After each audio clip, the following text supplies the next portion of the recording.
dan kita akan bersama-sama melakukan eksplorasi. Kita berdoa dulu. Saya mohon kesediaan Pak Yahya Hartono untuk berdoa bagi kita.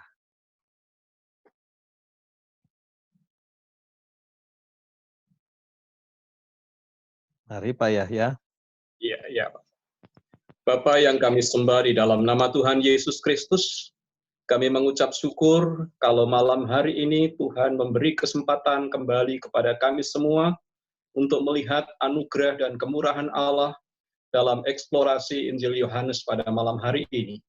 Kami percaya Tuhan ada rencana Tuhan yang besar bagi kami, untuk kami lebih mengabarkan damai sukacita dan damai sejahtera bagi banyak orang. Secara khusus kami berdoa untuk Bapak Sejabat, tambahkan hikmatnya, agar pada malam hari ini ada sesuatu yang baru yang diungkapkan bagi kami, sehingga kami lebih dalam, lebih mengerti untuk segala sesuatu bagi kemuliaan dan kebesaran akan nama-Mu. Terima kasih Bapak. Awal, pertengahan, hingga akhir acara ini kami serahkan sepenuhnya dalam tangan Allah. Tuhan memberkati rekan-rekan kami, Bapak dan Ibu yang ada di tempat yang jauh. Tuhan memberkati, beri kesegaran, kekuatan, dan sukacita. Dalam nama Tuhan Yesus kami berdoa. Amin.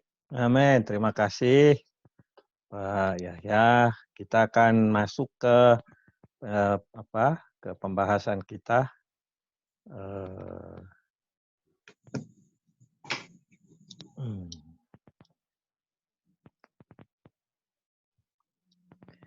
Saya kira semua sudah dapat itu filenya. Sudah dapat belum? Sudah ada di itunya? Di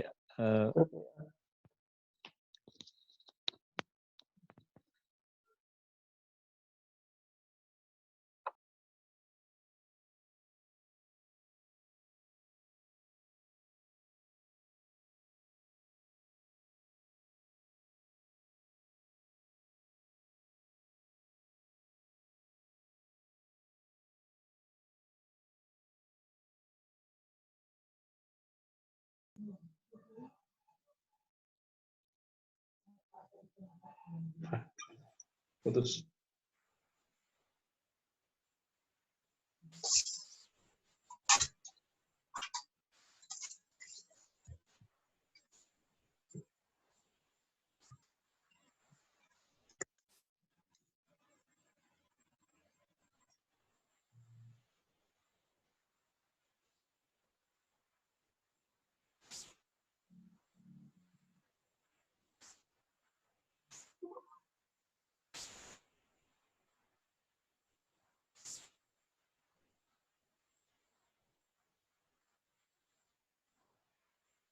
Putus suaranya. Sebentar Pak ya, ada masalah dulu sebentar supaya di screen-nya itu. Iya. Ada masalah. Kenapa ya? Nggak bisa.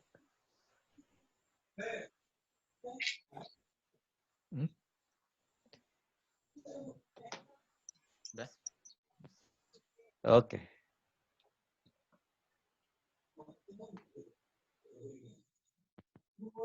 Oke, mohon maaf. Di screen-nya udah. Hah? Buka dulu videonya. Ya, baru kan cari kacamata Pak ini. Ya. Sudah kelihatan. Sudah Pak, sudah. Oke.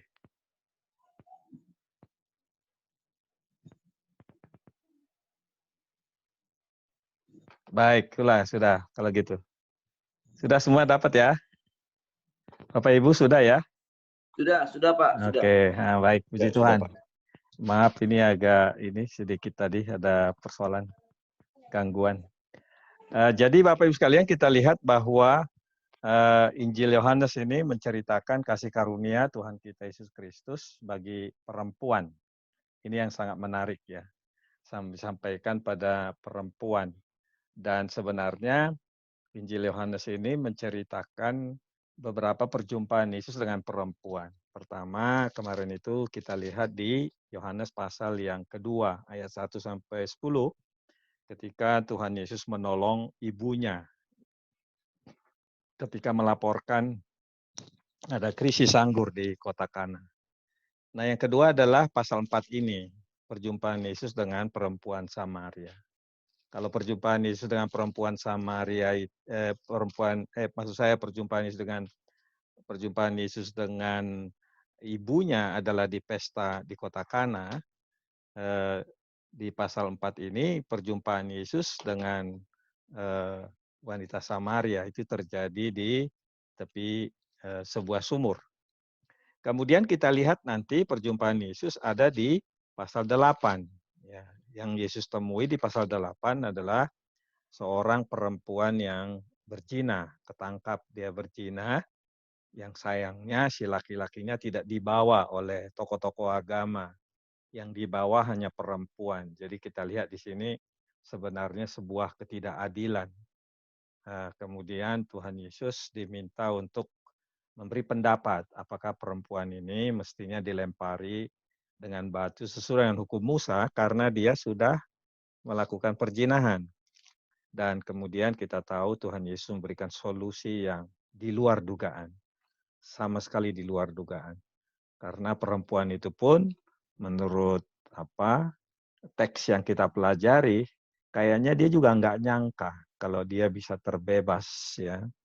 Karena ucapan Tuhan Yesus yang berkata, barang siapa di antara kamu yang merasa tidak berdosa, hendaklah lebih dahulu melempari perempuan ini dengan batu. Tiba-tiba itu luar biasa dampaknya. Sehingga perempuan itu tinggal sendiri dan ditanyai oleh Yesus. Mungkin nanti akan kita bahas perkara itu juga. Di pasal 11 ada juga perjumpaan Yesus dengan perempuan, yaitu bagaimana Yesus secara khusus berdialog dengan Marta, dengan Maria. Marta dengan Maria, kakak adik ini yang kehilangan saudara bernama Lazarus. Ada satu hal yang menarik di sini, kalau saudara amati nanti, tapi kita akan bedah juga kalau ada waktunya, yaitu bahwa perjumpaan Yesus dengan Marta lebih dahulu, setelah itu Marta melaporkan ke saudaranya Maria, dan Maria datang menemui Yesus. Justru ucapan Maria lah yang begitu rupa membuat hati Yesus sedih banget. Sehingga dikatakan di dalam ayat 33, pasal 11, ketika Yesus melihat Maria menangis dan orang-orang Yahudi yang datang bersama-sama dengan dia, masgullah hatinya, ia sangat terharu dan berkata, di manakah dia kamu baringkan? Nah, ini hati perempuan. Saya suka melihat bagian ini, bagaimana perempuan, ya jeritan hati perempuan, didengar Tuhan, lalu kemudian Tuhan begitu rupa melakukan perkara besar karena hati perempuan ini. Dan banyak kita temukan di dalam Alkitab, khususnya juga dalam kitab Injil. Kemudian pasal 12, bagaimana bakti seorang perempuan, yaitu Maria yang berhutang budi kepada Yesus, lalu kemudian mungkin dia tidak sadar bahwa buli-buli berisi minyak itu dia pecahkan, dan minyak yang mahal itu ternyata dimaknai Yesus mempersiapkan penguburannya. Dan itu juga bagaimana Tuhan menggunakan hati dan tindakan perempuan untuk meneguhkan kematiannya. Pasal 19, nanti kita lihat bagaimana disalib pun dia peduli dengan perempuan, yaitu ibunya. Ya, dia menitipkan ibunya kepada Yohanes, dan kemudian dia berkata pada Yohanes, Bu, inilah anakmu. Dan terakhir nanti kita lihat pasal yang ke-20, bagaimana perjumpaan Yesus dengan Maria Magdalena yang sangat pilu, sangat rasa kehilangan, karena dia sudah berhutang budi kepada Tuhan Yesus, dia dibebaskan dari 7 roh jahat, lalu kemudian dia tidak mau kehilangan diri Tuhan. Bahkan mayatnya pun kita tahu dikatakan mau dia ambil, mau dia awetkan. Tetapi kemudian yang dia kira tukang kebun adalah Yesus, lalu kemudian berkata kepada Maria dan menatakan dirinya. Setelah itu kita lihat bagaimana Maria Magdalena berubah dari kepiluan, dari rasa kehilangan menjadi orang yang pemberita tentang siapa Tuhan Yesus. Nah, jadi ada kisah-kisah bagaimana perjumpaan Yesus dengan perempuan. Kalau kita lihat dalam bagian ini, berarti Injil Yohanes ini sengaja menseleksi cerita-cerita bagaimana peristiwa perjumpaan Yesus dengan perempuan sangat penting di dalam pelayanan Yesus. Dan ini menjadi penting juga bagi gereja. Bahkan sampai sekarang kita temukan betapa penting kita melihat melihat saya pakai istilah melihat Tuhan dari kacamata perempuan.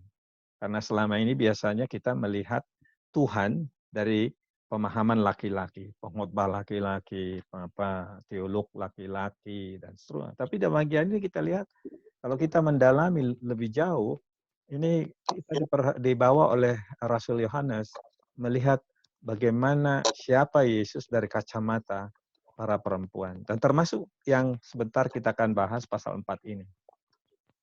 Saudara kalau perhatikan Injil Lukas sebenarnya lebih lagi. Ya. Injil Lukas lebih banyak lagi ceritanya mengenai perempuan. Saya beberkan beberapa, silakan nanti amati. Dan saya pernah melakukan studi yang cukup intensif di situ, dan saya terpesona sekali bagaimana kepedulian Tuhan Yesus bagi kaum perempuan dalam Injil Lukas. Ya. Yang berikut, saudara, rabi orang Yahudi biasanya tidak mengikutsertakan perempuan di dalam pelayanannya. Bahkan sangat menghindari percakapan dengan perempuan, kecuali istrinya. Ya. Itu sebabnya murid-murid kaget luar biasa. Kenapa guru kita ngomong sama perempuan? Apalagi pasti murid-murid tahu bahwa perempuan itu pastilah bukan wanita Yahudi, tapi datang dari kampung daerah Samaria atau di daerah Sikar itu. Makanya dikatakan dalam pasal 4 yang kita baca tadi, pada waktu itu datanglah murid-muridnya, ayat 27. Dan mereka heran. Saya bisa bayangkan pasti murid-muridnya heran. Seorang rabi nggak boleh itu, pantang tuh harus menghindari itu. Apalagi rabi-rabi yang sudah terkenal, sangat menghindari percakapan dengan perempuan karena biasanya bagi kaum Yahudi perempuan adalah warga negara kelas 2 dan tidak bisa satu derajat dia dengan laki-laki. Tapi tidak demikian dengan Tuhan Yesus. Kalau di dalam Injil Lukas kita temukan pasal 8 ayat 1 sampai 3, kaum perempuan justru dipakai oleh Tuhan Yesus melayani rombongannya, termasuk Maria Magdalena. Sehingga bisa kita lihat di dalam pasal 20 ayat 11 sampai 18 Injil Yohanes, Maria Magdalena merasa kehilangan yang sungguh dengan Tuhan Yesus. Jadi kita lihat di situ sajian Injil Yohanes ini sangat menarik. Sekarang kita masuk kepada Yohanes pasal 4 ayat 1 sampai 42 ini dituliskan Yohanes sebagai orang atau murid yang dikasihi. Kalau saya membaca beberapa kali penggunaan kata murid yang dikasihi, merahasiakan nama dia sebagai Yohanes. Ini menarik. Artinya adalah bahwa pemikiran Yesus, ucapan Yesus, dialog Yesus dengan perempuan Samaria, mereka berdua kan yang di sumur itu. Pertanyaan kita begini, kenapa Yohanes bisa begitu detail menjelaskan percakapan Yesus dengan perempuan itu? Sedangkan Injil Matius tidak merekam itu. Ya, padahal Matius adalah murid Tuhan Yesus. Dan juga Injil Markus tidak merekam itu, padahal Markus sumber dia di dalam menuliskan Injil adalah Rasul Petrus, pamannya. Dan kemudian ya tentu Lukas juga tidak menuliskan perkara itu. Tapi ini menarik bahwa Yohanes, Rasul Yohanes kayaknya dengan ucapan atau ungkapan bahwa dia murid yang dikasihi mengerti betul. Jadi ada banyak hal rupanya tindakan-tindakan Tuhan Yesus yang tidak dilihat oleh murid-murid mungkin disampaikan kepada Yohanes. Lalu kemudian Yohanes ini menuliskan perkara ini. Saya melihat di situ adalah ketika saya mempelajari bagian ini, saya terpikir hebat sekali Rasul Yohanes bisa menuliskan begitu detailnya dialog ini. Berarti dia mengerti pikiran Tuhan Yesus terhadap orang di luar Yahudi. Karena dia datang bukan saja kepada bangsa Yahudi, walaupun tadi dikatakan keselamatan dari bangsa Yahudi, tetapi di pasal 4 ayat 24, Allah itu roh adanya, barang siapa beribadah kepada Allah, dia beribadah dalam roh dan kebenaran. Berarti ibadah yang benar bukan di kampung Samaria, bukan juga di Bait Allah Yerusalem, tapi di mana roh Allah ada, itu berarti kehadiran Allah, kehadiran rohnya, di segala suku bangsa. Jadi kita lihat dalam bagian ini adalah sangat-sangat istimewa nampaknya sajian Yohanes pasal 4 ayat 1-42 ini. Karena hanya unik dia di dalam tulisan Yohanes. Nah, kemudian kita lihat Bapak Ibu sekalian, coba dulu kita perhatikan siapa sih perempuan ini. Ini menarik perhatian kita. Siapa sih perempuan ini sebenarnya? Ya, saya melihat sana ada beberapa hal tentang perempuan ini. Ya, di slide yang kedua dengan yang slide yang ketiga dengan slide yang keempat, saya menuliskan 7 hal. Di slide yang ketiga saya tuliskan ada 3 hal, nanti ditambah dengan di slide yang keempat ada 4 hal lain. Jadi 7 hal yang saya lihat unik ya mengenai siapa perempuan ini. Jadi sebagaimana awal perjumpaan kita kemukakan dalam menganalisis cerita seperti ini, kita bertanya siapa tokoh di situ. Ya tentu jelas adalah tokoh itu Yesus dengan perempuan Samaria. Sama dengan di pasal 3 kemarin itu kita bahas tokoh utama adalah Tuhan Yesus dengan Nikodemus. Kemudian beralih ke pasal yang sama 22, di situ ada tokoh Yesus, ada tokoh murid-murid, ada tokoh Yohanes, dan ada murid-muridnya yang ada dialog di situ. Nah, di pasal 4 ini tokoh utamanya tentu Yesus dan kemudian wanita Samaria yang berdiskusi. Nah, kita coba menggali lebih jauh dari perikop ini, kita akan tahu kenapa sih perempuan ini datang juga pada siang hari. Saudara, kalau kita temukan di sini adalah bahwa ia datang sendiri menimba air ke sumur Yakub. Menarik. Di siang hari. Bahkan dikatakan kira-kira pukul 12 siang. Nah, biasanya perempuan di kampung Samaria menurut ahli-ahli perjanjian baru mengambil air itu bisa pagi hari atau pada petang ya. Dan itu pun mengambil air biasanya ada temannya. Ya tidak sendiri seperti itu. Atau kalau nggak bisa pagi ya petang hari. Tetapi unik sekali bahwa perempuan ini sendirian pula dan tengah hari. Ini sengaja disajikan oleh Rasul Yohanes untuk menggambarkan kepada kita ada sesuatu dengan wanita ini. Ya, membuat pembaca seperti kita berpikir, kenapa ya perempuan ini datang sendiri? Apalagi pukul 12 siang, ya tengah hari. Dan dikatakan di sana bahkan Tuhan Yesus pun pada saat itu merasa lelah. Ya, dikatakan di situ Tuhan Yesus harus melintasi daerah Samaria 4 dan sampai ke sebuah kota Samaria bernama Sikar, dan dikatakan di sana di situ terdapat sumur Yakub. Yesus sangat letih oleh perjalanan.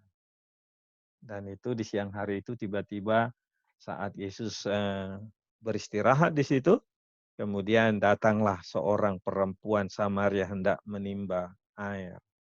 Bukan Yesus yang mendatangi perempuan itu, tetapi perempuan itu yang dikatakan datang ke sumur itu.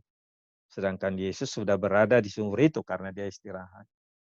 Jadi ini bukan sebuah sebuah perjanjian kayak bikin WA dulu, kita nanti janjian ketemu di sumur Yakub, tidak demikian. Tapi karena Tuhan Yesus berada di sana istirahat, lalu dituliskan oleh Rasul Yohanes, perempuan itu yang datang hendak menimba air.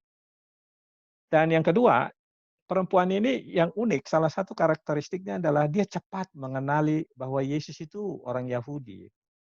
Maka ketika Yesus berminta air kepadanya, berilah aku minum, ada alasan sebenarnya Yesus meminta minum karena dikatakan di atasnya dia sangat letih, sangat lesu, bukan lesu.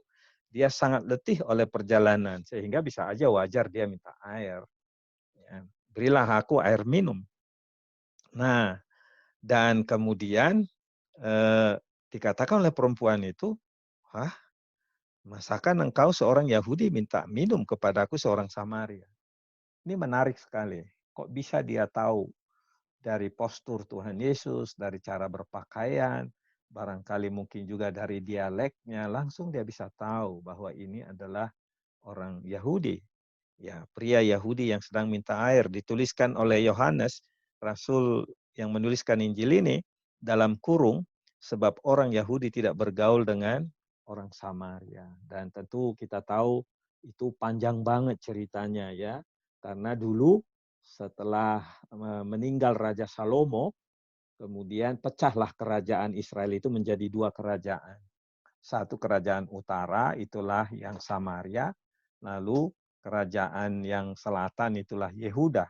Kerajaan Samaria karena dituliskan di sejarah Israel, raja-rajanya banyak menyembah berhala, banyak menyesatkan, maka bisa kita ambil kesimpulan bahwa di sejarah, kitab-kitab sejarah Israel, mereka ini segera dibuang Allah ya ke Asyur. Raja Asyur datang untuk menawan mereka dan terbuang selama 40 tahun.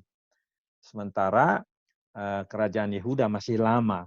Walaupun kerajaan Yehuda terbuang ke Babel selama 70 tahun dan sangat tragis sebenarnya. Jadi kita lihat bahwa kemudian orang-orang Samaria dari Asyur pulang dan terjadilah banyak distorsi di situ, pemahaman-pemahaman keagamaan.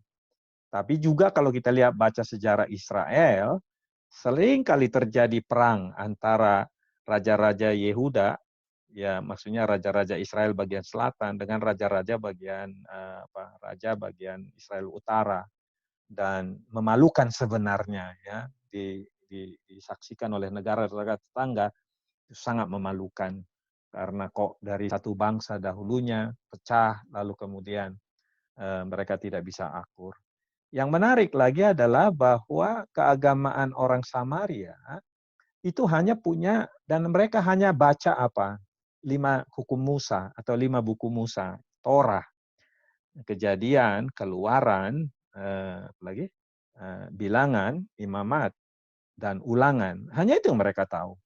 Mereka tidak mau baca informasi tentang perbuatan-perbuatan Allah dalam kitab nabi-nabi atau istilah lain Nevim.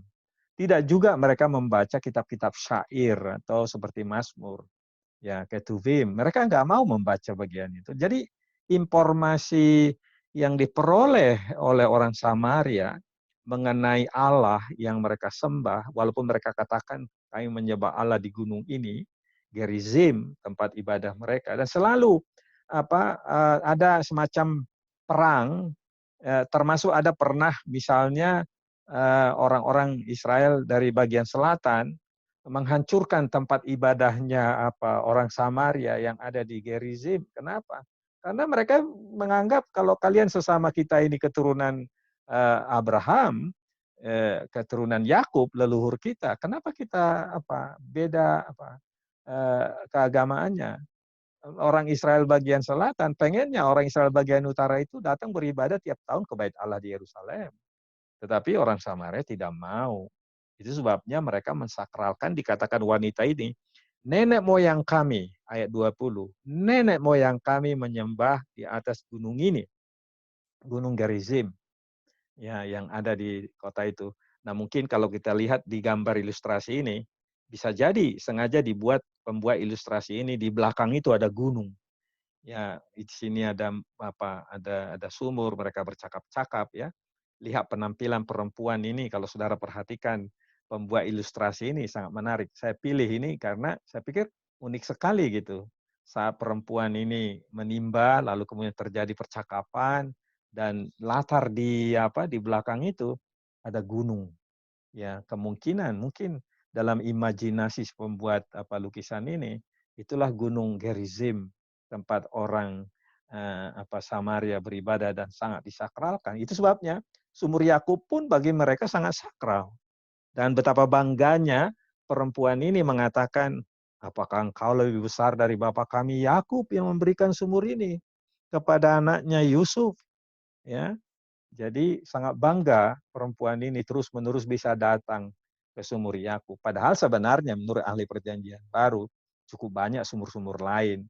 Tapi nggak tahu kenapa bahwa perempuan ini suka sekali dia datang menimba air ke sumur Yakub ini. Barangkali ada hubungannya dengan pemahaman penghargaan keagamaannya. Yang ketiga, ia membawa logika menjawab Yesus bahwa ketika Yesus minta air, tiba-tiba logikanya mengatakan, "Hah, kau tidak punya timba." Ya kan gitu ya. Apalagi ketika Yesus menawarkan pada dia ayat yang ke-11, "Berilah aku air minum, niscaya engkau telah meminta kepadanya dan ia telah memberikan padamu air hidup." Nah, logikanya dia bawa. Ini mirip dengan pasal 3 yang kita baca kemarin, ketika Yesus mengatakan pada Nikodemus, setelah Nikodemus memuji kehebatan Yesus, tiba-tiba Yesus berkata, "Aku berkata kepadamu sesungguhnya jika seorang tidak dilahirkan kembali, ia tidak dapat melihat kerajaan Allah." Terus, bagaimana mungkin? Nah, itu kan. Bagaimana mungkin seorang dilahirkan kalau ia sudah tua? Dapatkah ia masuk ke dalam rahim ibunya? Nah, perempuan ini juga sama, dia bawa logika dia. Ketika Yesus bilang, kalau andai kata engkau tahu siapa yang mengatakan padamu, berilah engkau minum, berilah aku minum, maka ia telah memberikan air hidup. Terus dia bilang, engkau tidak punya timba, sumur ini amat dalam. Dari mana engkau memperoleh air itu? Impossible. Terus dibikin lagi seperti benteng-bentengnya. Adakah engkau yang memberikan sumur ini kepada kami? Adakah engkau lebih besar daripada bapa kami, Yakub, yang memberikan sumur ini kepada kami dan telah meminum sendiri dari dalamnya, ia serta anak-anak ternaknya. Kami datang ambil air di sini, haus, haus, haus lagi, datang lagi, haus lagi, datang lagi, haus lagi. Emangnya kau lebih besar dari bapa kami, Yakub? Jadi dia bawa logikanya ya. Ini mirip juga dengan Yohanes yang nggak ngerti apa yang dikatakan Yesus ya pada waktu kita membahas pasal 3. Jadi saya menarik di sini ya. Ini menjadi gambaran juga manusia sampai masa kini. Ada banyak hal yang tidak masuk akalnya mengenai hal-hal yang dikatakan oleh Allah, firman Tuhan, apalagi mengenai pribadi Tuhan Yesus Kristus. Kemudian kita lihat lagi di slide yang keempat berikutnya, Bapak Ibu, saudara yang dikasihi oleh Tuhan, bahwa perempuan ini karakteristiknya adalah bahwa dia sangat terkejut ya ketika Tuhan Yesus berkata, "Berilah aku minum, kalau engkau tahu bahwa siapa yang berkata padamu, berilah aku minum, kau akan meminta kepadanya dan dia akan memberikan air hidup padamu." Terus kemudian jawaban-jawabannya lagi kita lihat sampai dengan ayat 14. Tapi yang menarik adalah bahwa ketika Yesus berkata ayat 13, "Barang siapa minum air ini, ia akan haus lagi. Tetapi barang siapa minum air yang akan kuberikan kepadanya, ia tidak akan haus lagi itu selama-lamanya." Jadi, kayaknya perempuan ini aneh juga mendengar itu. Kenapa? Karena tadi dia bilang, "Ini sumber ini kan sumur bapak kami Yakub. Emangnya kau lebih besar dari bapak kami Yakub?" Nah, ketika dia mulai membesarkan eh, leluhurnya, pemberi sumur ini, bapak kami Yakub. Padahal kita tahu bapak Yakub juga bapaknya orang Yahudi, bukan? Karena Yakub itu punya 12 anak. Tapi perempuan Samaria ini mengklaim bapak kami Yakub yang memberikan sumur ini. Tiba-tiba Yesus ngomong lagi kepada perempuan ini, "Ya, Bapak Yakub memang memberikan sumur ini, tapi siapa yang minum dari air ini, dia haus lagi, dia datang lagi, walaupun diberikan oleh Bapak Yakub yang besar itu. Tetapi barang siapa minum air yang akan kuberikan kepadanya, ia tidak akan haus untuk selama-lamanya. Sebaliknya, air yang akan kuberikan padanya akan menjadi mata air dalam dirinya yang terus-menerus memancar sampai kepada hidup kekal." Saudara nanti bisa melihat pengertian firman ini, ucapan ini di pasal 7. Coba dulu lihat Alkitab saudara pasal 7 ya. Sebentar, pasal 7 ayat 37 sampai dengan 39. Karena pada hari perayaan Pondok Daun yang kurang lebih itu tahun 27 ya, dikatakan di sana bahwa Yesus berkata kepada orang banyak, "Barang siapa haus, baiklah ia datang kepadaku dan minum. Barang siapa percaya kepadaku, seperti yang dikatakan oleh kitab suci, dari dalam hatinya akan mengalir aliran-aliran air hidup." Terus Yohanes memberi tafsiran ucapan Yesus itu. Inilah uniknya Yohanes. Dia mengerti pikiran Yesus. Sebagai murid yang dikasihi, cepat sekali dia memberi interpretasi terhadap ucapan sang guru. Yang dimaksudkannya ialah roh yang akan diterima oleh mereka yang percaya kepadanya, sebab roh itu belum datang karena Yesus belum dimuliakan. Jadi ucapan Yesus kepada perempuan Samaria ini sebenarnya adalah bahwa Tuhan akan menghadirkan dalam diri perempuan ini roh Allah, Roh Kudus yang kemudian membuat perempuan ini mengalami transformasi hidup. Nah, tiba-tiba perempuan ini tertarik rupanya dengan ucapan itu. Itu yang menarik perhatian kita, ya. Sangat terkejut bahwa dia tahu Yesus mempunyai bahwa dia mempunyai telah pernah menikah dengan 5 laki-laki. Ketika perempuan ini mulai tertarik dengan kata air yang terus-menerus memancar sampai hidup yang kekal, mungkin dalam pikirannya ini menarik juga. Berarti bukan air yang dari sumur ini yang mau dia berikan, tapi ternyata air yang lain yang dia maksudkan. Air yang membuatnya tidak akan haus, air yang membuat dari dalam dirinya seperti mata air yang terus-menerus mengalir, memancar. Ungkapan itu bagi perempuan ini, itu yang menarik perhatian saya. Hebat gitu. It makes sense dalam hatinya. Seperti dia tersentuh dengan ucapan itu. Ketika mulai dia meresponi, Tuhan berikanlah air itu supaya aku tidak haus lagi, tidak usah datang lagi ke sini untuk menimba air. Saudara-saudara, ada juga beberapa penafsir mengatakan sebenarnya ungkapan ayat 15 ini lagi-lagi seperti dia apa ya? Sebenarnya ada juga penafsir mana sebenarnya perempuan ini nggak rada serius, tapi dia ingin mengatakan karena Yesus bicara air hidup, lalu kamu nggak usah datang lagi ke sini. Sebenarnya dia sedang menjawab itu seperti apa ya? Kamu ngomong apa sih gitu? Dengan ucapan Tuhan berikanlah aku air hidup itu supaya aku tidak haus dan tidak usah datang lagi ke sini untuk menimba air. Karena tadi dia ucapan di atas, Tuhan, kau tidak punya timba, bagaimana kau bisa ambil air, ngasih air kepada saya? Enggak mungkin. Dari sini juga sama, lanjutan dari situ. Tuhan berikanlah aku air itu supaya aku tidak haus, tidak usah datang lagi ke sini untuk menimba air. Tetapi Tuhan Yesus merespon itu dengan begitu indah sampai dia mulai menjelaskan kepada perempuan ini, meminta sebuah permintaan. Baik, pergilah, panggillah suamimu dan datanglah ke sini. Ketika perempuan ini mulai menjawab, aku tidak punya suami. Nah, disinilah turning point. Kalau tadi sampai dengan ayat 16, perempuan ini hanya melihat sosok Yesus, pria Yahudi. Pria yang ngomong, mungkin pengomong air, ngomong apa gitu, mungkin dalam pikiran dia, ngomong apa ya, dijawab aja. Ini membuktikan bahwa perempuan ini sebenarnya bukan perempuan sembarangan. Pandai dia bicara, berdialog, dia jawabin lagi. Nanti akan kita lihat, ketika dia berubah, dia pergi meninggalkan tempayannya, pergi ke kota, dan bercerita begini-begini, orang kota tiba-tiba datang, percaya kepada ucapan perempuan ini. Apa itu artinya? Artinya bahwa perempuan ini adalah seorang yang ya orang apa ya? Orang kunci barangkali di daerah itu. Cuma kebetulan kehidupan keluarganya, kehidupan pernikahannya amburadul. Karena dikatakan di sana pergilah panggillah suamimu dan datanglah ke sini. Lalu kata perempuan itu, aku tidak mempunyai suami. Tiba-tiba Yesus mengatakan, tepat katamu bahwa engkau tidak mempunyai suami, sebab engkau sudah mempunyai 5 suami, dan apa yang ada sekarang padamu bukanlah suamimu. Dalam hal itu engkau berkata benar. Shock perempuan itu.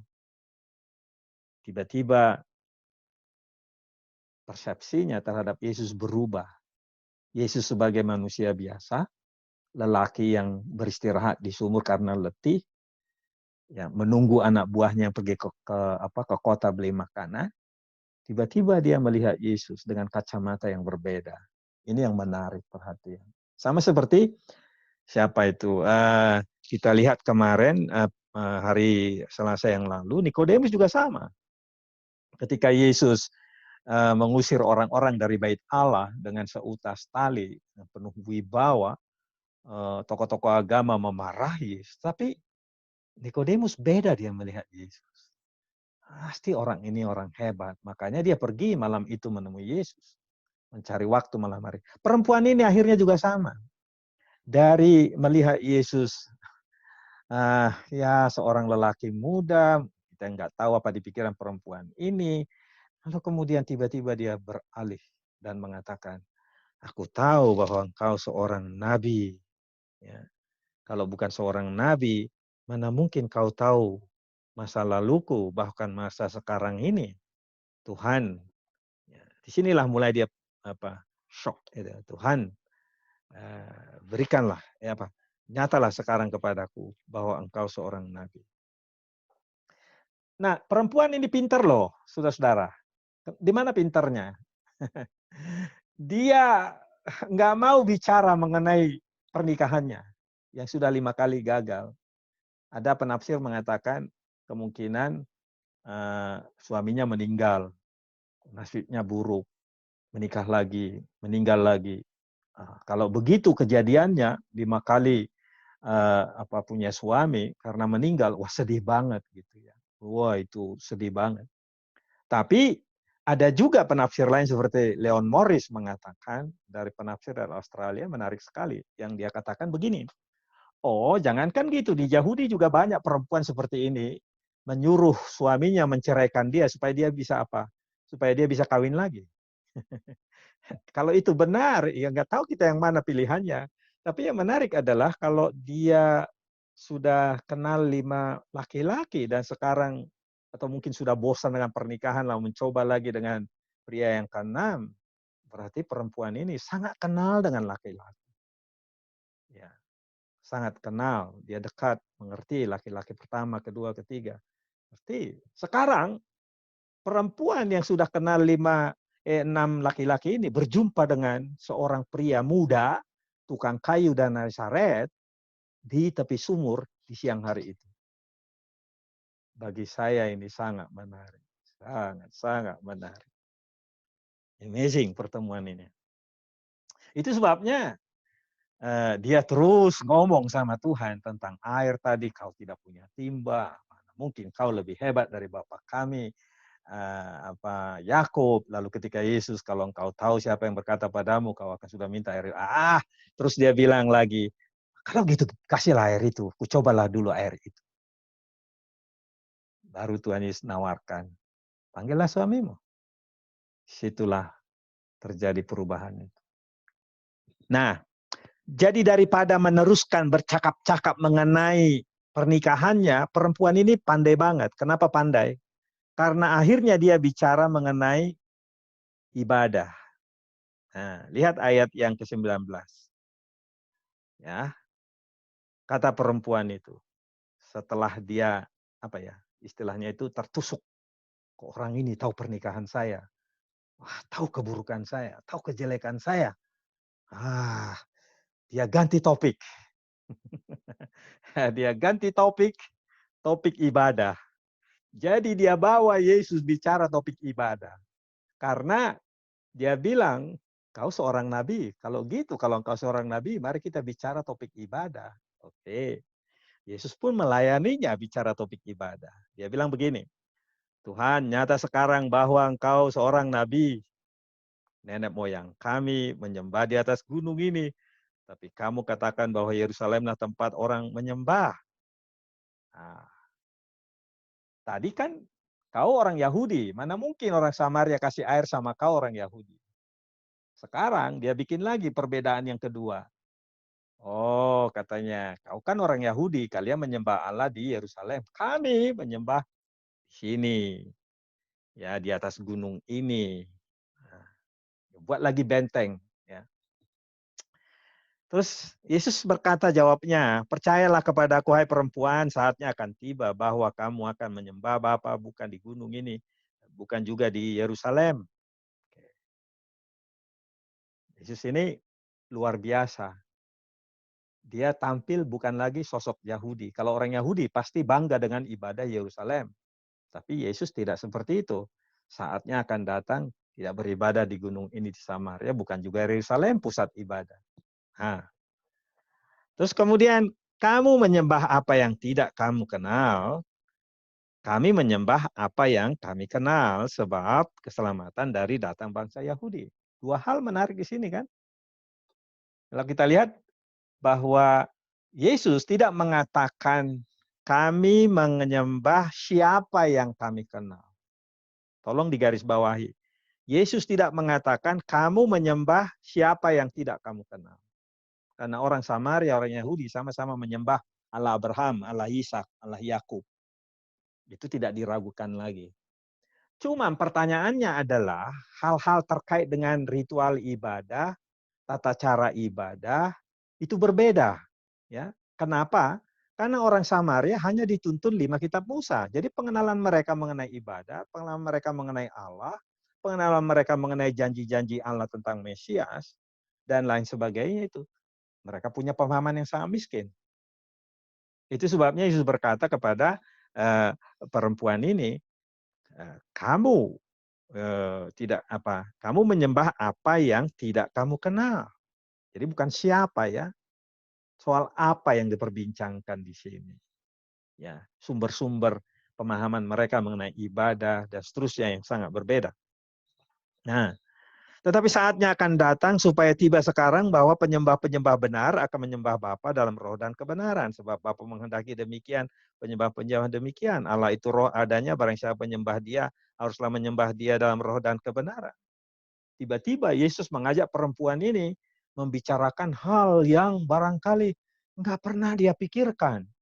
Pasti ini ucapan yang menurut dia bukan ucapan sekedar nabi lagi ketika dia sudah sekarang membicarakan tentang Allah.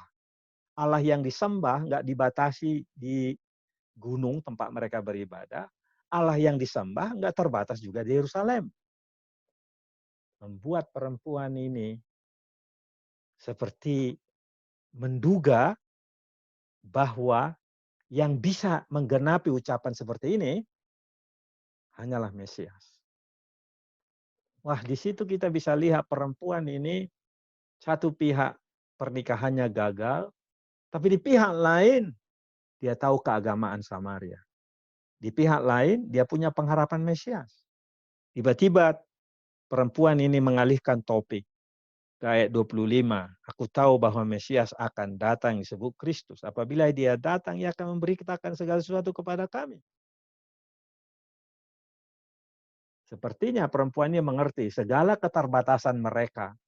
Karena mereka hanya bisa memahami Tuhan dari 5 kitab Musa, tidak mengerti rahasia Allah, pribadi Allah dalam Mazmur, dalam kitab para nabi, janji-janji tentang Mesias yang diketahui oleh orang Yahudi. Itu sebabnya kalau kita membaca Musa, kitab Musa, Mazmur dan kitab para nabi, itu pasti tidak salah Yesus mengatakan keselamatan datang dari bangsa Yahudi. Karena informasi mengenai keselamatan, janji-janji keselamatan di bawah Mesias datang dari nabi-nabi yang datang dari orang Yahudi, kerajaan bagian selatan.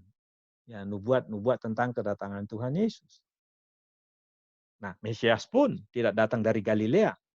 Mesias datang dari karena Mesias itu dilahirkan di Bethlehem dari wilayah Yudea. Jadi betul yang dikatakan Yesus ini, keselamatan datang dari bangsa Yahudi, maksudnya dari baik itu informasi mengenai datangnya Mesias dan seterusnya itu, ya memang karena dia sedang berbicara kepada perempuan Samaria yang sangat terbatas pemahaman mereka mengenai sumber-sumber teologi. Nah, lalu perempuan itu berkata, aku tahu Mesias akan datang yang disebut juga Kristus. Apabila dia akan datang, dia memberitakan segala sesuatu kepada kami. Dan disinilah pintu masuk bagi Yesus menjelaskan, akulah dia yang sedang berkata-kata dengan engkau. Disinilah kita kembali kepada Yohanes pasal 1 ayat 14. Ada 2 hal yang nampak dalam tindakan Yesus berdialog dengan wanita Samaria itu. Kenapa dari tadi terus Yesus berdialog? Yaitu karena Yohanes 1 ayat 14. Firman itu telah menjadi manusia dan diam di antara kita. Kita telah melihat kemuliaannya. Mulia akan diberikan padanya sebagai Tuhan. Dia penuh kasih karunia. Dia kasihan lihat perempuan ini. Kasihan juga dia melihat banyak orang Samaria. Berarti banyak orang Samaria nggak kenal siapa Mesias. Karena terbatas dong, hanya 5 kitab Musa yang mereka miliki. Kasihan banget Yesus. Makanya Yesus harus mampir di tempat ini. Kalau saudara perhatikan dalam pasal 4 ayat yang keempat, coba lihat pasal 4 ayat 4, digunakan kata harus. Ini ada arti yang sangat dalam. Berarti semacam ada sebuah rencana ilahi, mampirnya Yesus di kota ini akan masuk. Pintu masuk ke Samaria, ke wilayah orang-orang Samaria, dan yang tersebar dan seterusnya itu. Nah, jadi Tuhan Yesus, kalau kita lihat dalam pasal 1 ayat 14, dia penuh kasih karunia. Karena kasih karunia-Nya lah, dia harus melalui jalan yang dilalui. Yang orang Yahudi biasanya, kalau mau berjalan dari Galilea ke Yudea, apalagi merayakan Paskah ke Yerusalem, jarang sekali melalui wilayah orang Samaria. Kita bisa melihat di Lukas pasal 9, pernah satu waktu bagaimana waktu Yesus minta izin lewat dari kampung orang Samaria nggak mengizinkan, sampai ngambek murid-murid Tuhan Yesus. Nah, berarti ketika Tuhan Yesus pulang dari Yerusalem ke wilayah Galilea, perhatikan pasal yang keempat, ayat 1 dan 2, motif mengapa Yesus meninggalkan Yudea kembali ke Galilea adalah pasal 1 pasal 4 ayat 1 dan 2. Ketika Tuhan Yesus mengetahui bahwa orang Farisi telah mendengar bahwa ia memperoleh dan membaptis murid lebih banyak daripada Yohanes, meskipun Yesus sendiri tidak membaptis mereka murid-muridnya, dan ini diperdebatkan di dalam pasal 3 ayat 22 sampai dengan 25. Saudara bisa baca itu, karena murid-murid Yohanes juga mulai gelisah. Loh, kenapa orang lebih banyak datang kepada Yesus, walaupun ternyata yang membaptis itu adalah murid-murid Yesus. Lalu ayat 3, dia pun meninggalkan Yudea, kembali lagi ke Galilea. Biasanya orang Israel pergi, coba lihat peta di sini, peta yang di bawah ini.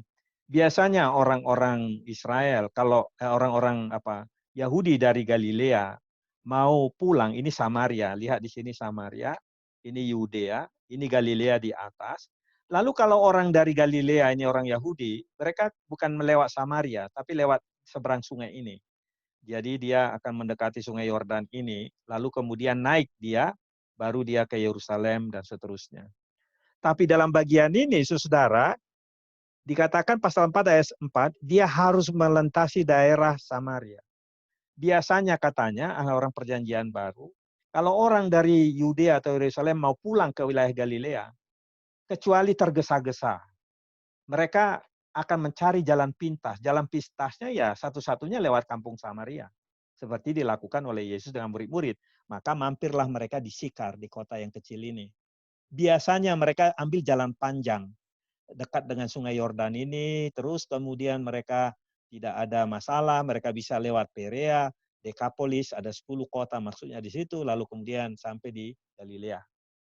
Tapi hari itu dikatakan, Tuhan Yesus dan murid-murid mengambil jalan pintas. Tapi dituliskan oleh Yohanes, dia harus melintasi daerah Samaria karena ingin cepat sampai tiba di Galilea. Tapi ternyata kata harus mengambil jalan pintas itu rupanya Tuhan punya maksud. Nah, bukankah itu karena kasih karunia kepada kampung Samaria? Nah, selain kasih karunia berarti juga adalah kita temukan di situ bahwa Tuhan Yesus menyatakan kebenaran. Karena di Injil Yohanes dikatakan Tuhan Yesus itu penuh kasih karunia dan kebenaran. Dia selalu menyatakan kebenaran, mengungkapkan kasih karunia, pertolongan, lain sebagainya. Dan di pasal 1 ayat 17 juga demikian. Musa memberikan Taurat, tapi kasih karunia dan kebenaran datang dari Yesus Kristus. Jadi di kampung Samaria ini dan percakapan dengan perempuan ini dua hal yang nampak. Kasih karunianya, memberikan keselamatan, memperkenalkan dirinya Mesias, itu adalah menyingkapkan kebenaran. Ketika Yesus mengatakan kepada perempuan ini, akulah dia yang sedang berkata-kata dengan engkau. Rupanya ucapan itu adalah kebenaran yang kena di hatinya. Rupanya itulah maksud Yesus tadi. Kalau engkau tahu siapa yang mengatakan padamu yang beri air hidup, air kepadamu, engkau akan meminta daripadanya air hidup. Air hidup, air yang mengalir dari hatinya dan terus menuju kekekalan. Rupanya saat Yesus berkata kepada perempuan ini, ya menjawab pertanyaan perempuan ini, akulah dia, Mesias yang kalian nantikan itu.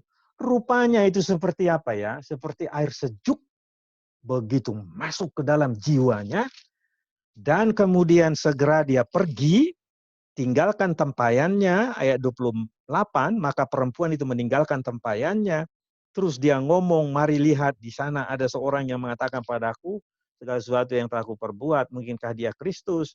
Lalu kemudian orang datang kepadanya. Perempuan ini seperti mendapat sesuatu anugerah yang, pengalaman yang amazing. Dan perempuan ini seperti mengalami transformasi. Pribadi perempuan yang barangkali kalau betul karena diceraikan oleh laki-laki, nggak ada yang tahan sama dia. Diceraikan.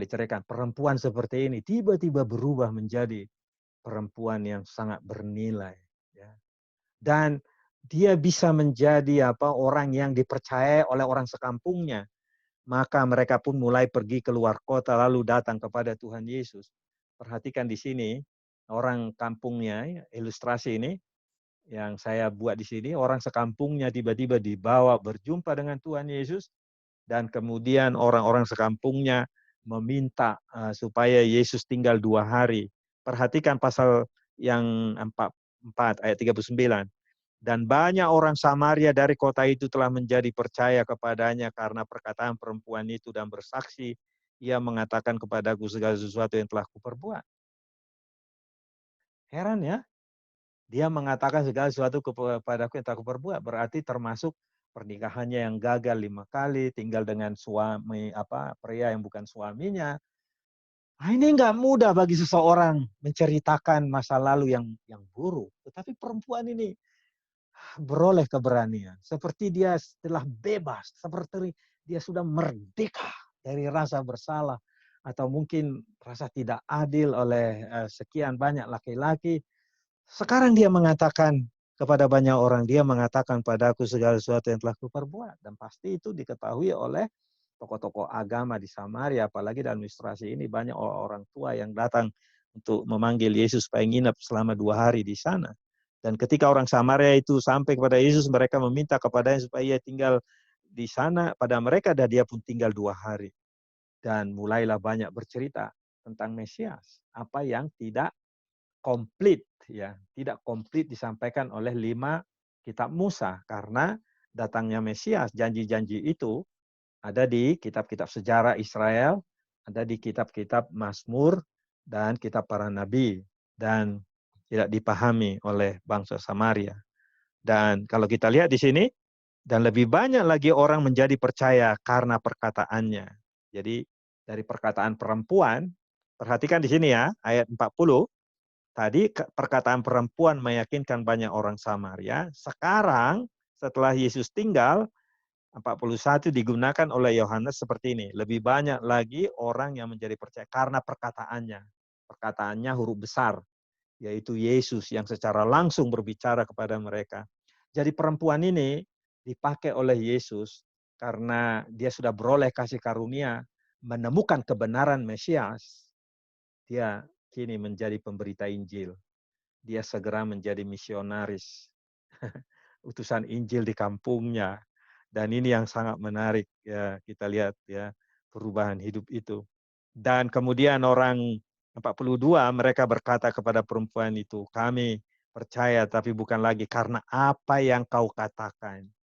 Ya, maksudnya cerita dia tadi, dialognya, percakapannya, mungkin dia bercerita, tadinya kukira dia manusia biasa, aku seperti meledek-ledek dia, tapi ketika dia mulai mengatakan dia sumber air hidup, lalu aku mulai berkata kepada berikanlah aku air hidup, tiba-tiba dia panggil, dia suruh aku panggil suamiku, di situ aku nggak bisa tahan lagi, pasti orang ini orang yang berbeda, aku salah paham dengan dia. Mungkin itulah cerita perempuan ini 42. Kami percaya bukan lagi karena apa yang kau katakan, tetapi sebab kami sendiri telah mendengar dia dan kami tahu bahwa dialah benar-benar juru selamat dunia. Perhatikan ya, perempuan ini tadi rindu tentang Mesias, ayat 26. Kemudian di ayat 29, dia bilang mungkinkah itu Kristus? Ya, Kristos yang diurapi, ya kan? Ya, itu nama lain daripada Mesias. Oke, Mesias tentu bahasa Ibrani. Kristos tentu bahasa Yunani, ya. Mungkinkah dia itu Kristus? Terus kemudian setelah perjumpaan itu, orang Samaria malah mempunyai istilah memanggil Yesus. Dia adalah benar-benar juru selamat dunia. Ini kembali meneguhkan apa? Yang dikatakan Yesus kepada Nikodemus, pasal 3 ayat 16. Karena begitu besar kasih Allah akan dunia ini, sehingga ia telah memberikan anaknya yang tunggal, supaya barang siapa percaya tidak binasa melainkan beroleh hidup kekal, juru selamat dunia. Dan orang Samaria memahami hal itu setelah perjumpaan 2 hari.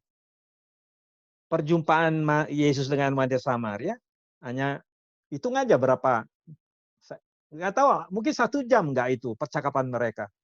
Tapi percakapan 1 jam, merevolusi hidup perempuan itu. Dan percakapan siapa? Percakapan, perhatikan pasal 1, percakapan Andreas dengan Yesus, ya, pasal 1 ayat yang ke-41, Andreas berkata setelah beberapa jam dengan Yesus berkata, kami telah menemukan Mesias. Kemudian Filipus juga menemukan Mesias. Lalu Nathanael juga menemukan Mesias. Dan orang-orang Samaria 2 hari dikunjungi Yesus. Terjadilah di sana kasih karunia yang sangat besar. Jadi begitu, saudara, kalau kita temukan, jadi di bagian karakteristik perempuan ini, barangkali saya stop dulu di sini. Siapa tahu ada yang mau kasih masukan atau saya dapat sesuatu atau apa gitu, silakan. Siapa yang mau kasih komentar?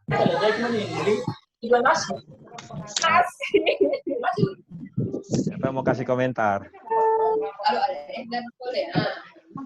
Itu baru keluar. Ada? Ya, Pak Alfred. Ayo, Silakan, Pak. Ya.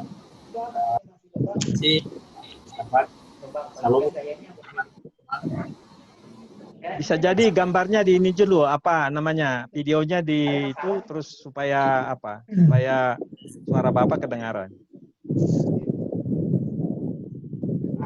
Kali ini Pak, bisa kedengaran suara saya? Ya, sudah. Baik. Terima kasih Pak. Terima kasih teman-teman buat kesempatan ini. Bahasan kita. Karena dengan perempuan Samaria ini, itu membawa dia pada sebuah perubahan yang dia sangat berubah dan percaya, tapi dia berkata, ya orang lain pun ikut percaya dengan perkataan ini. Saya mau katakan, dari apa yang disampaikan oleh Bapak tadi, kita menemukan banyak hal. Ya, bahwa sebenarnya Yesus ingin ada keterbukaan dari perempuan ini terhadap siapa dirinya. Ya, ya. Tapi sebelum dia mengakui ya siapa dirinya, sebenarnya ada dalam tanda petik ya Pak ya, ada kebohongan ya dalam diri perempuan Samaria ini karena dia katakan bahwa kami mengambil air ini dari sumur Bapa kami ya. Ya. Seolah dia mau mengatakan bahwa dia paling tahu tempat itu. Ya. Dan dia tidak mengenal Yesus sebenarnya. Ya. Jadi Yesus sebenarnya mau menguji ya sejauh mana perhatian dia ya terhadap sesama dia. Kalau kita mengingat kisah orang Samaria yang murah hati, ya kita sudah tahu persis ya seperti apa kisahnya. Tetapi malam hari ini saya menemukan ada beberapa hal di mana wanita ini akan sangat terkagum-kagum ya, apa yang Yesus katakan, dan disitulah sebenarnya pengakuan dia secara pribadi terhadap siapa Yesus. Ya. Yang menarik bagi saya yang kedua adalah soal pengakuan dalam diri siapa wanita ini. Ya. Saudara, kadang kita ya sebagai manusia sangat malu terbuka, ya, sangat malu terbuka, apalagi kalau kita pernah melakukan hal yang tidak benar, ya. Sangat selalu mengakui kesalahan kita. Tapi perempuan ini dia sadar benar siapa dia, ya. Apalagi Yesus sendiri yang mengungkapkan. Bagi saya ini sebuah makna yang sangat luar biasa. Betul. Justru ketika dia sadar bahwa Yesus tahu siapa dia dan dia mengakui siapa Yesus, dia langsung bertindak. Ya, dia langsung bertindak. Ini luar biasa. Jadi pelajaran yang saya ambil di yang ketiga adalah kita tidak cukup mengaku Yesus sebagai Tuhan tanpa mengakui kesalahan kita. Karena tidak ada yang berdosa. Tetapi yang keempat adalah setelah kita mengakui dan menerima Yesus, tugas kita adalah menceritakan perjumpaan dengan Yesus. Ini penting. Dan saya sangat senang ya. Saya berharap Tuhan memberi waktu saya sampai selesai bulan depan untuk terus mengikuti PA ini, karena ada banyak hal yang bisa saya ambil ya dari yang disampaikan oleh Pak Setiawan. Ya, makasih banyak. Makasih Pak Alfred. Siapa ada yang lain? Ya Pak Supriyatin, silakan. Ya, mute Pak, Bapak masih ya. Oke, sorry. Silakan Pak. Oke, udah saya buka ya. Ya, sudah. Ya, kalau saya mengikuti apa yang dijabarkan oleh Bapak, pada prinsipnya kalau dari pembelajaran yang saya peroleh tentang konseling, Yesus itu adalah Maha Guru. Jadi di dalam perjalanan beliau dari Yudea melewati kampung Samaria yang dituntun oleh Tuhan untuk melewati itu, dan ketika perjumpaan itu terjadi pada pukul 12 siang di mana ketika haus, dan ada perempuan di sana, bagaimana begitu piawainya, begitu karismatiknya Yesus untuk menggali kepribadian orang itu, perempuan itu. Sampai mereka mau berbicara dengan sungguh-sungguh keadaan pribadi dia yang sebenarnya. Walaupun memang perempuan itu pun cukup cerdas, siapa yang dia hadapi. Tapi begitu piawai, karena Yesus begitu piawai, pertama dia memberikan dari aspek pembelajaran terlebih dahulu, baru kemudian dia mengarahkan, menjadikan perempuan itu, katakanlah bertobat gitu, untuk mengakui keadaan dia yang sesungguhnya. Yang sebenarnya bukan hanya sekedar haus, yang sebenarnya Yesus lakukan, akan tetapi beliau mengumpamakan bahwa air itu adalah sebetulnya bagian dari firman-Nya yang hidup, yang bisa membuat hidup perempuan itu menjadi lebih kekal. Demikian Pak, singkatnya. Terima kasih. Ada satu lagi, siapa yang pengen bicara? Perempuan, bisa kita dengar dulu suara perempuan. Ini soalnya tentang perempuan. Bagaimana suara perempuan mengenai hal ini? Ya.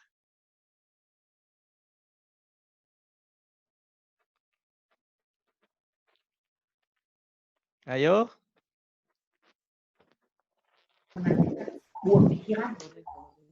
Ibu Nuri? Ibu Nuri atau Ibu Esther yang menyampaikan sesuatu? Silakan. Ibu Esther. Ibu Esther. Kata Ibu Nuri, Bu Esther. Esther. Ya Bu, silakan. Gimana sih caranya? Udah. Nggak tahu. Ya. Ya pokoknya sih bagus ya. Kurang kedengaran. Ya pokoknya di apa baru di kita kan Pak, kalau untuk perempuan tuh bisa diangkat gitu kan ya. Kalau di agama yang lain kan enggak gitu kan ya, enggak pernah dianggap gitulah kasarnya ya, enggak diceritain secara apa di apa seperti pribadi yang berharga gitu kan enggak gitu kan kalau di yang lain, cuman jadi istri yang keberapa, selir, gundik gitu kan. Kalau di sini kan di Perjanjian Baru udah jelas satu-satu gitu kan. Oh pribadi yang ini begini, meskipun masa lalunya seperti apa, Tuhan tuh kasih pengampunan dan dia berharga gitu lah. Dijadikan apa, mereka tuh berharga di mata Tuhan gitu. Kalau saya sih gitu. Ya. Sana gitu Pak. Makasih. Atau Bapak kali mau sampaikan bagaimana suami yang ya, Pak Yusman, silakan Pak Yusman, silakan. Ya, kalau saya lihat tadi dari melengkapi yang tadi Pak Supriyatin sampaikan Pak. Jadi Tuhan Yesus itu betul-betul maha guru yang sangat piawai, menggiring atau menyelidik sampai kedalaman hati sampai bisa terbongkar semua apa yang terjadi pada masa-masa lalu. Dan yang luar biasanya saya lihat bahwa Tuhan Yesus begitu dengan maha kuasanya dalam tanda kutip menggiring orang untuk terjadinya transformasi ya Pak ya. Transformasi. Tetapi dalam proses transformasi ini itu saya lihat tergantung pada kepribadian masing-masing. Kenapa? Karena saya lihat kemarin di pembahasan yang hari Selasa kemarin yang Bapak sampaikan, kalau Nikodemus sampai betul-betul bisa mengenal pribadi Tuhan dan sampai melakukan sesuatu yang terbaik untuk Tuhan itu setelah 3 tahun ya Pak ya. Prosesnya berjalan 3 tahun. Tetapi perempuan Samaria ini hanya dalam 1 hari terjadi transformasi. Jadi transformasi itu kembali kepada diri kita masing-masing mungkin gitu ya Pak ya? Ya mungkin itu aja Pak. Ya, terima kasih. Ibu Nuri kayaknya tadi. Ya, silakan Bu.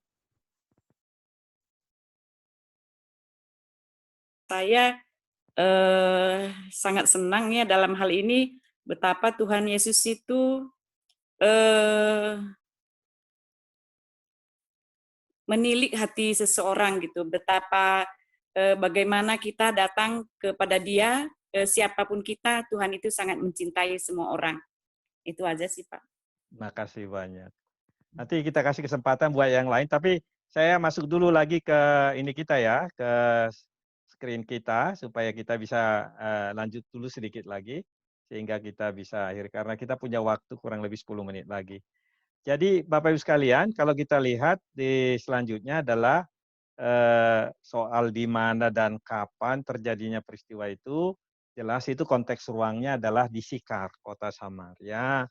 Katanya itu kota yang rupanya sangat penting bagi orang Samaria, apalagi diyakini sumur Yakub itu adalah sumur pemberian Yakub kepada anaknya Yusuf. Dan saudara bisa melihat kisahnya itu di Kejadian pasal 48. Dan apalagi kalau orang Samaria biasanya sangat tekun mempelajari 5 hukum Musa, karena itu yang mereka miliki, sangat terbatas kitab suci yang mereka miliki, ya pasti mereka sangat bangga dengan warisan itu. Di tepi sungai sebuah sumur disebut sumur Yakub, yaitu kebanggaan orang Samaria. Sebenarnya orang Yahudi, orang Galilea juga dia tidak mau melewati Samaria karena biasanya bagi orang Yahudi, orang Samaria adalah najis ya. Bisa terjadi konflik. Nah, seperti Tuhan Yesus pernah mau melintasi daerah itu dilarang oleh orang-orang Yahudi. Tapi di sini kita lihat Tuhan Yesus datang ke tempat musuh. Itu yang perikop ini mengajari kita juga bagaimana Sang Juru Selamat, Sang Mesias, pergi ke wilayah musuh orang Yahudi. Dan sedang mengajari muridnya juga bagaimana mengenai pendidikan perdamaian. Dan kisah ini dikatakan bukan terjadi malam hari, tapi itu siang hari. Dan saya kira itu bagus banget ya, percakapan Sang Juru Selamat dengan seorang perempuan Samaria itu di siang hari. Terang benderang gitu loh. Imajinasi saya, istilah pukul dia siang hari itu betul-betul terang benderang. Ya, karena di dalam Injil Yohanes beberapa kali muncul kata Yesus itu adalah terang dunia, dan percakapan itu di bawah sinar matahari yang sangat terang, dan disitulah anak manusia itu atau Yesus menyatakan dirinya bahwa dia adalah Mesias, dan kemudian diyakini dan merubah kehidupan seorang perempuan. Dan saya melihat makna lain adalah karena di sini kan orang Samaria sama dengan kita juga orang Timur yang sangat peka dengan budaya malu. Jadi perempuan ini pergi ke sumur karena malu ya. Bisa dibayangkan betapa malunya dia. Dan dia pasti dia kalau pergi dengan yang lain-lain atau berjumpa dengan orang-orang lain sedang mengambil air juga di sumur itu, berjumpa dengan orang-orang wanita lain, pastilah dia takut juga menjadi bahan omongan. Sehingga bisa dimaklumi perempuan ini nggak tahu berapa lama sudah bergumul, hiding, menyembunyikan sesuatu yang sangat penat di dalam dirinya. Tapi kemudian ditolong oleh Tuhan Yesus. Sehingga beban yang sangat berat itu, rasa malu itu, shame ya. Karena kita budaya di Timur kan shame and honor. Kita sangat peka dengan pokoknya jangan sampai dipermalukan orang. Dan kita juga nggak mau ada anggota keluarga yang mempermalukan seluruh anggota keluarga. Jadi budaya malu ini sangat kuat di Samaria maupun Yahudi. Tapi di sini kita pelajari Tuhan Yesus menolong seorang perempuan yang menanggung malu. Tapi dia tidak lagi memalukan atau tidak lagi malu-maluin, tapi sekarang dia menjadi orang yang didengar oleh bahkan orang-orang Samaria. Kadang saya berpikir waktu mempelajari ini, apakah laki-laki yang pernah mengecewakan dia, 5 laki-laki atau 1 laki-laki yang tidak bersama dengan dia, kemudian waktu masuk ke kampung itu juga berjumpa dengan Yesus, lalu nggak tahu akhirnya seperti apa ya. Kita nggak diberitahu endingnya, tetapi saya hanya berpikir, wow, Yesus datang ke tempat di mana perempuan itu, tentu kalau laki-lakinya adalah orang-orang Samaria di situ, wah kedengaran kepada orang-orang sekitar bahwa ternyata perempuan ini sekarang berubah mengenal Mesias, atau gara-gara dia orang sekampung di Sikar itu mengenal Mesias. Saya kira itu sesuatu yang tidak pernah terpikirkan. Jadi Tuhan Yesus pokoknya mengobati rasa malu kita dan membuat kita berharga, terhormat. Itu yang saya kagum dengan perikop ini. Nah, kita orang Asia sangat peka dengan budaya malu. Kita temukan di sini, Tuhan Yesus mampu membuat kita yang malu-maluin menjadi tidak lagi malu-maluin, tapi menjadi orang yang penting memperkenalkan siapa Sang Juru Selamat. Sehingga kita diomongin orang pun masa lalu kita, oke lah itu kan masa lalu saya. Sama seperti Paulus. Paulus masa lalunya adalah pembunuh, termasuk Stefanus dia bunuh. Tetapi kan di kemudian hari, orang menjadi lebih yakin, walaupun beberapa tahun kita temukan bahwa Paulus dicurigai, ya jangan-jangan dikira dia adalah nanti pembunuh juga. Tetapi ada waktunya berlalu sampai Paulus kemudian diterima. Begitu juga wanita Samaria ini yang kemudian hari menjadi orang yang berharga. Ya. Kalau saya boleh katakan, wanita ini seperti sampah, tetapi sekarang menjadi sangat mutiara, ya, yang berharga. Dan Tuhan Yesus mampu mengubah ketika apa? Ketika ada air hidup memasuki jiwa si perempuan itu. Apakah air hidup itu? Yaitu ucapan-ucapan Yesus, perkataan-perkataan Yesus yang dia dengarkan, dan kemudian itu merombak hidupnya. Nah, jadi kita lihat, saudara-saudara, ada mirip tindakan Yohanes Pembaptis ini dengan murid-muridnya, tindakan Andreas dengan kakaknya Simon, karena perempuan ini begitu dia berubah, dia bercerita kepada orang sekampungnya. Sama dengan Andreas langsung ngomong kepada kakaknya Simon. Lalu kemudian Filipus setelah berjumpa dengan Yesus langsung ngomong sama Nathanael dan seterusnya itu. Dan kenapa Yesus harus masuk ke Samaria? Pasal 4 ayat 4, dia harus melewati Samaria. Rupanya tujuannya adalah membina murid, supaya murid tahu bahwa dia juga mengasihi bangsa-bangsa lain. Jadi Yesus sebenarnya memasuki kampung Samaria seperti membawa muridnya dalam praktek gitu. Mudah buat Yesus mengajari, kasihilah musuhmu, berdoalah untuk mereka. Karena itu sudah dikhotbahkan Yesus di dalam khotbah di bukit. Saudara bisa melihat Matius pasal 5.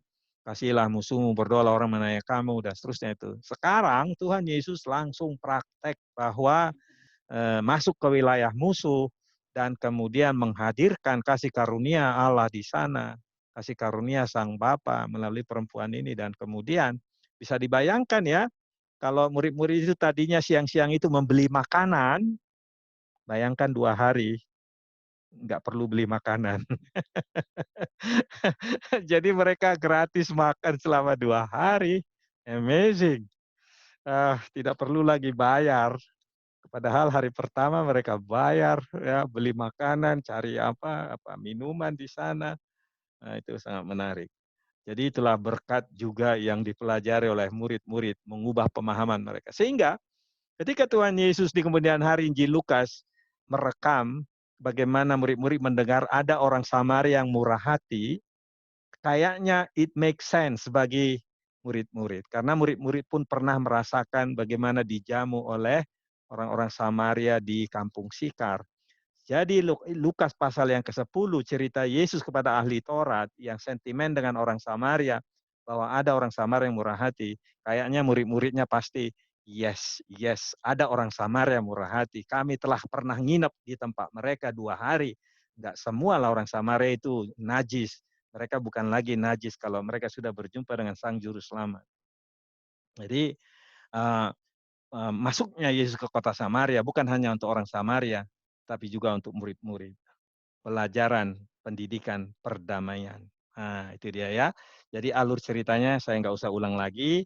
Dan kenapa peristiwa ini dituliskan? Saya ingin mengatakan peristiwa ini dituliskan karena beberapa hal yang saya lihat. Pertama, kasih karunia Tuhan Yesus bagi perempuan ini. Ini salah satu perempuan yang menerima kasih karunia Tuhan Yesus. Karena tadi saya katakan di Yohanes pasal 2 ada ibunya menerima kasih karunia. Di sini ada perempuan Samaria menerima kasih karunia. Kemudian nanti kita lihat di pasal 8 ada perempuan yang menerima kasih karunia. Lalu kemudian nanti di pasal 11 ada. Lalu kemudian nanti di pasal yang ke-12 ada. Dan di pasal yang ke-20 juga ada. Jadi orang-orang atau perempuan-perempuan yang menikmati kasih karunia. Maria Magdalena mungkin sama juga parahnya dengan wanita Samaria ini. Karena Maria Magdalena latar belakangnya dirasuk oleh 7 roh jahat. Dan kemudian bisa dibayangkan hidup dirasuk oleh 7 roh jahat, kayak apa itu hidup masa lalunya. Tapi di kemudian hari dia bisa menjadi pencerita Tuhan Yesus. Begitu juga perempuan yang wanita Samaria ini. Hanya bedanya dia karena terpuruk dalam pernikahan atau masalah seksual atau masalah seksualitas. Tetapi diperbaharui kembali oleh Tuhan Yesus. Dan itu perikop ini punya makna yang sangat hebat.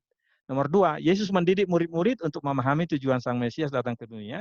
Lalu dia bercerita mengenai tuaian yang menguning. Tuaian menguning justru ada di daerah musuh. Di daerah orang-orang yang kita anggap bermusuhan dengan kita, justru di situ ada tuaian. Ya, ini penting sekali kita simak dalam bagian ini.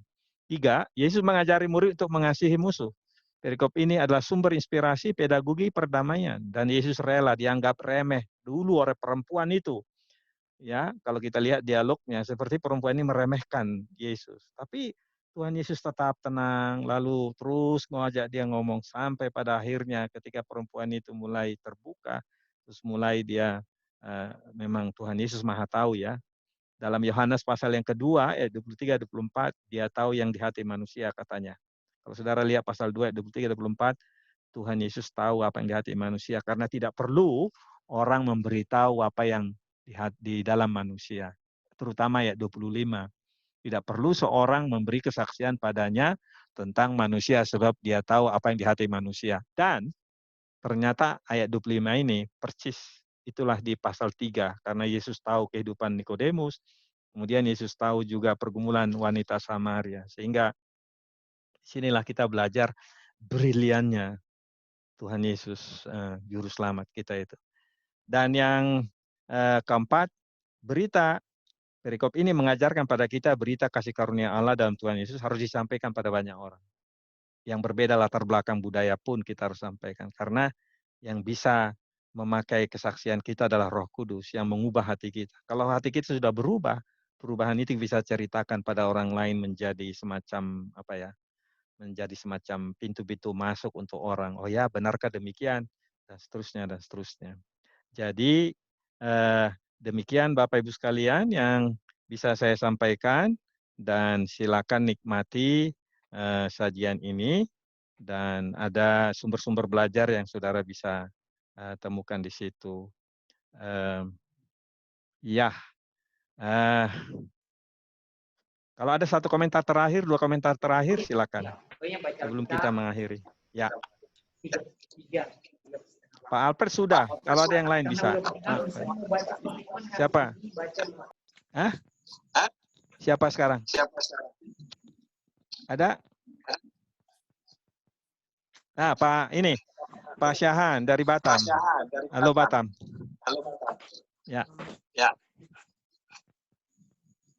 Masih mute, Pak. Masih mute. Di-unmute dulu. Ya, sudah. Ya. Shalom, terima kasih Shalom, Pak. shalom.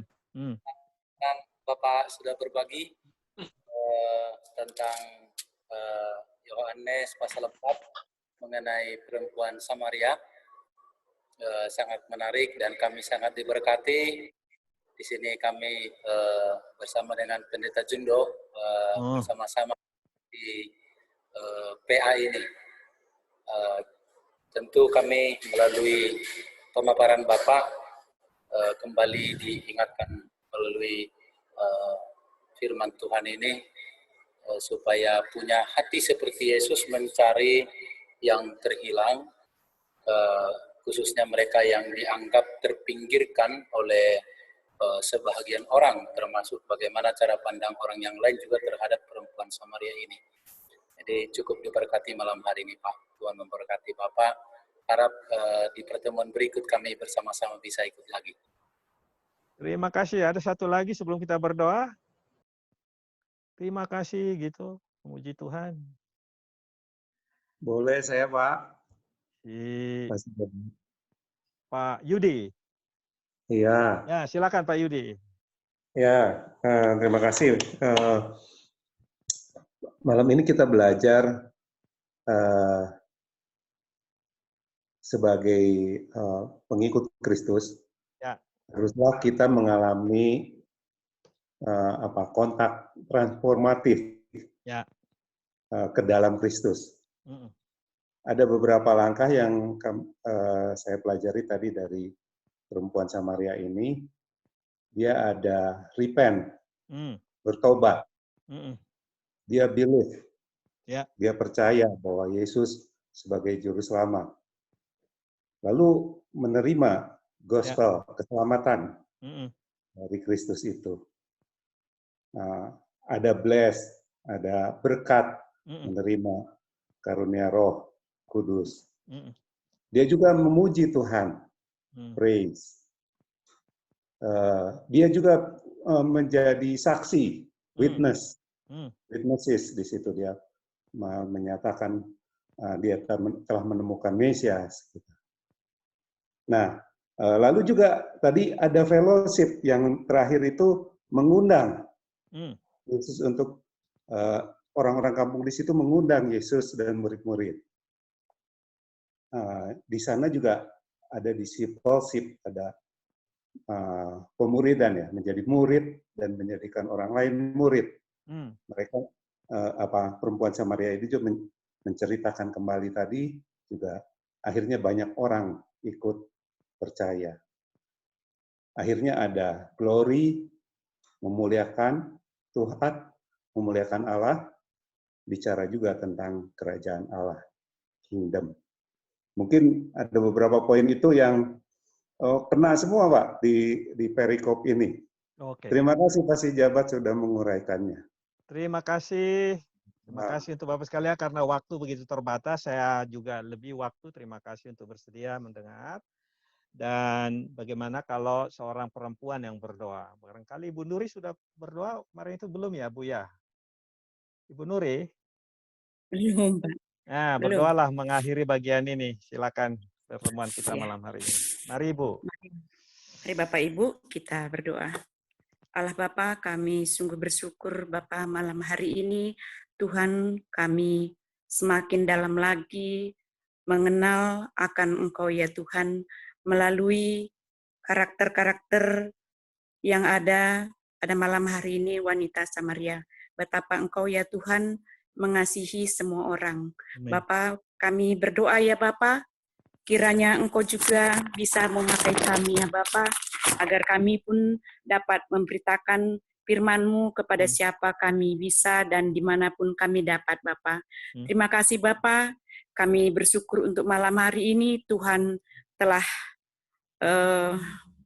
menyertai kami sampai selesai menelaah Alkitab malam hari ini Bapa, dan pada malam hari ini kami akan istirahat, kiranya kasih Tuhan membalur kami sampai besok pagi kami dibangunkan kembali. Terima kasih Bapa di dalam surga, dalam nama Yesus kami berdoa. Amin. Terima kasih Bu Nuri, makasih semua teman-teman, Pak Supriyatin, Pak Yahya, Pak Dwi, Pak Alves, Pak Samuel, Pak Senjaya, Pak Wahyudi, Selamat malam semua. Terima kasih Pak Mesan, Gogu, semua teis yang jauh ya.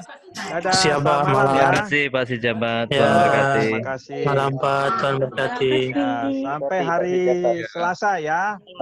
Hari Selasa.